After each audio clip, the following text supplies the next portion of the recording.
Assalamualaikum warahmatullahi wabarakatuh. Kembali lagi di channel kelas astronomi. Pada kesempatan kali ini saya akan menjelaskan tentang elips. Elips itu adalah tempat kedudukan titik-titik yang jumlah jaraknya terhadap dua titik tertentu selalu sama. Yang dimaksud dengan dua titik tertentu ini adalah titik fokusnya ya. Jadi elips itu punya dua titik fokus. Yang pertama fokus yang ini F1, yang kedua adalah fokusnya yang F2. Panjang yang ditarik dari fokus elips ke titik elips, kemudian ke fokus yang satunya lagi, itu akan selalu sama. Jadi, panjang dari sini ke sini, sampai ke sini, itu sama dengan panjang dari sini, sampai ke sini, terus ke sini. Nah, maka dari itu, untuk menggambar elips itu bisa digunakan cara sebagai berikut, yaitu misalkan kita masang paku di sini, sama paku di sini, kemudian kita ambil suatu tali dengan panjang tertentu. Nah, kemudian di tali ini kita taruh pensil, kemudian kita putar, maka akan tergambar elips. Seperti itu. Selanjutnya tentang komponen elips. Yang pertama itu ada fokus elips yang ditunjukkan oleh titik di F1 dan F2. Kemudian ada semi mayor. Semi mayor itu adalah setengah dari jarak terpanjangnya. Jadi jarak terpanjangnya kan dari sini sampai ke sini kan. Nah, semi mayor itu adalah jarak dari sini sampai ke sini, sampai ke titik C ini. Nah, kalau jarak dari sini sampai ke sana itu namanya mayor ya, bukan semi mayor. Kemudian semi minor. Nah, kalau semi minor, jarak yang B ini, yang dari pusat elips ke arah atas ini. Kalau dari sini sampai ke bawah itu namanya minor, bukan semi minor. Jadi kalau minor itu 2B, kalau mayor itu 2A. Kemudian ada C. C ini sama C ini beda ya. C kecil ini adalah jarak yang diukur dari fokus elips ke arah pusat elips. C kecil itu adalah jarak yang ini. Dari fokus elips ke pusat elips. Inilah C kecil. Atau jarak dari fokus pertama ke fokus kedua dibagi dengan 2. Nah, selanjutnya ada hubungan antara A, B, dan C. Itu adalah A kuadrat sama dengan B kuadrat ditambah C kuadrat.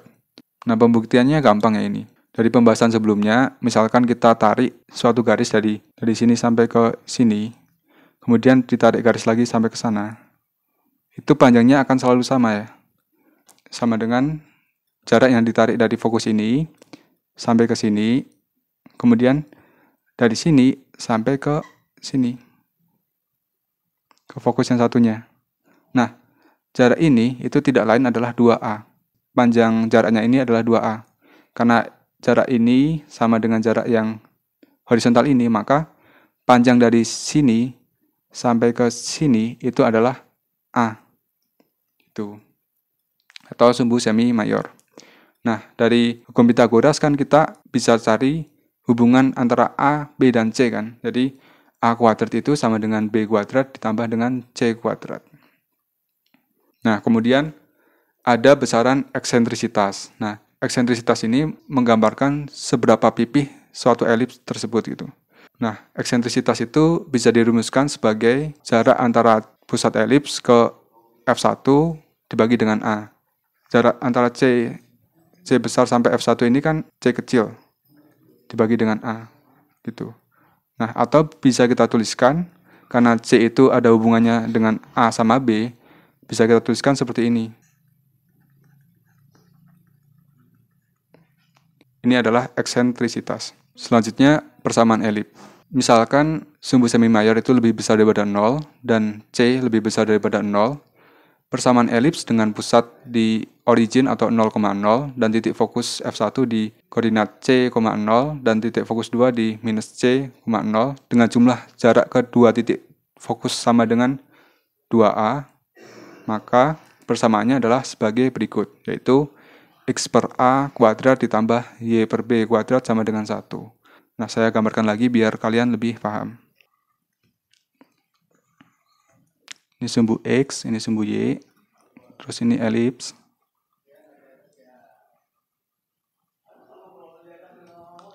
Nah, elips ini pusatnya ada di 0,0, kemudian fokus 1 di sini, misalkan F1, itu posisinya di C, dan fokus 2 di sini posisinya adalah minus C. Panjang dari ini sampai ke sini itu adalah A. dan panjang dari sini sampai ke sini itu adalah B. Nah, maka persamaan elips ini adalah X per A kuadrat ditambah Y per B kuadrat sama dengan 1. Nah, dengan B kuadrat adalah A kuadrat minus C kuadrat dari persamaan sebelumnya. Selanjutnya, titik fokus elips dan garis direktris.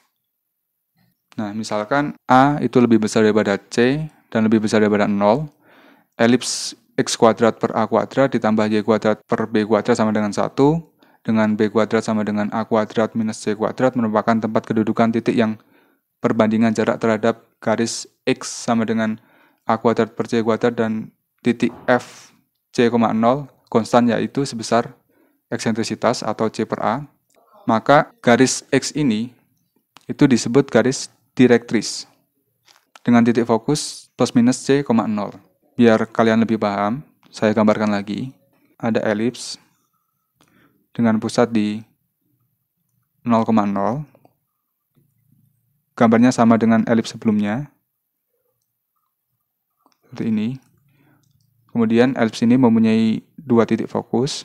Fokus pertama dengan posisinya di C dan fokus kedua di sini minus C. Kemudian panjang dari sini sampai sini itu adalah A. Maka akan terdapat dua garis direktris. Yang pertama di sini dan yang kedua ada di sini. Itu. Dan garis direktris ini posisinya adalah A kuadrat per C. Kalau di sini berarti minus A kuadrat per C.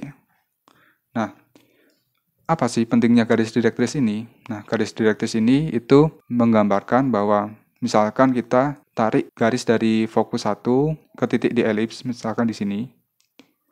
Kemudian kita tarik garis dari sini yang horizontal ke arah garis direktris. Kan ini ya.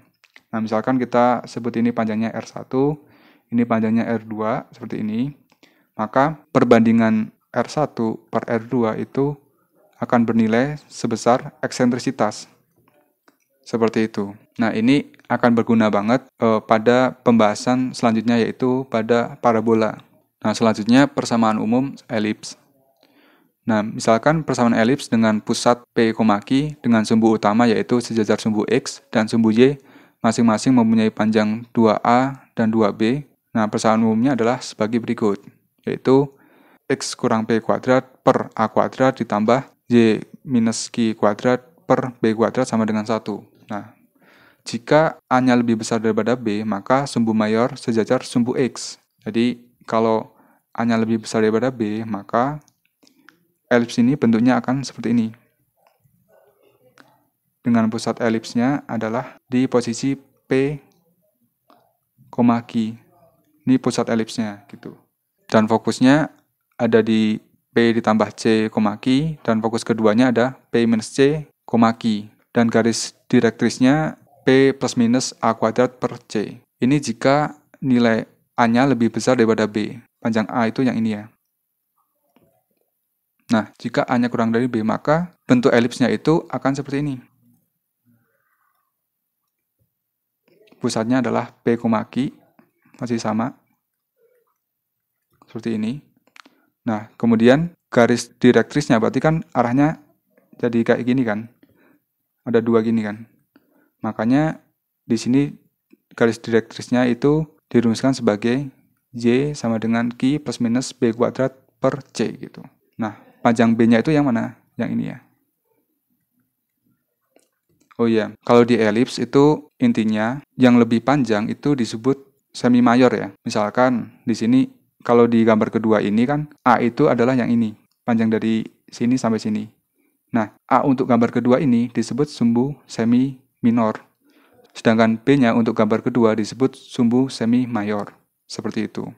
Kemudian persamaan garis singgung atau PGS elips bergradien M. Nah, untuk elips X kurang P kuadrat per A kuadrat ditambah Y kurang Q kuadrat per B kuadrat sama dengan 1. Persamaan garis singgungnya adalah Y kurang Q sama dengan M dikali X kurang P plus minus akar A kuadrat kali M kuadrat ditambah dengan B kuadrat gitu. Jadi, misalkan ada elips seperti ini dan ada garis singgung yang bergradien M, misalkan garis ada garis yang bergradian M seperti ini, maka garis singgung ini akan menyinggung elips di dua titik kan, di sini sama di sini gitu. Nah, makanya ada plus minusnya di sini, karena ada dua gitu. Selanjutnya, persamaan garis singgung yang melalui titik X1 dan Y1 pada elips. Itu bisa dirumuskan seperti ini, yaitu X1 kurang P dikali X kurang P per A kuadrat ditambah Y1 kurang Q dikali Y kurang Q per B kuadrat sama dengan 1. Nah, ingat lagi bahwa X1 sama Y1-nya itu ada di elips. Nah, misalkan saya gambar elips seperti ini. Bagaimana kalau X1 dan Y1-nya di luar elips? Misalkan X1 dan Y1-nya di luar elips. Kemudian kita gunakan persamaan ini, maka yang akan didapatkan itu adalah garis polarnya. Kita bisa menarik garis singgungnya seperti ini. Kemudian garis singgungnya seperti ini. Kemudian titik singgungnya di sini itu bisa kita perpanjang sebagai garis polar. Itu. Nah, asumsikan ini lurus gitu ya garisnya. Nah, persamaan garis polarnya itu sama dengan persamaannya ini gitu. Nah, untuk X1, Y1-nya berada di elips, maka garis polarnya ini sama dengan garis singgungnya gitu. Ya, selanjutnya latihan soal. Nah, coba kalian kerjakan latihan soal ini. Jika kalian sudah mendapatkan jawabannya, silahkan tulis di kolom komentar.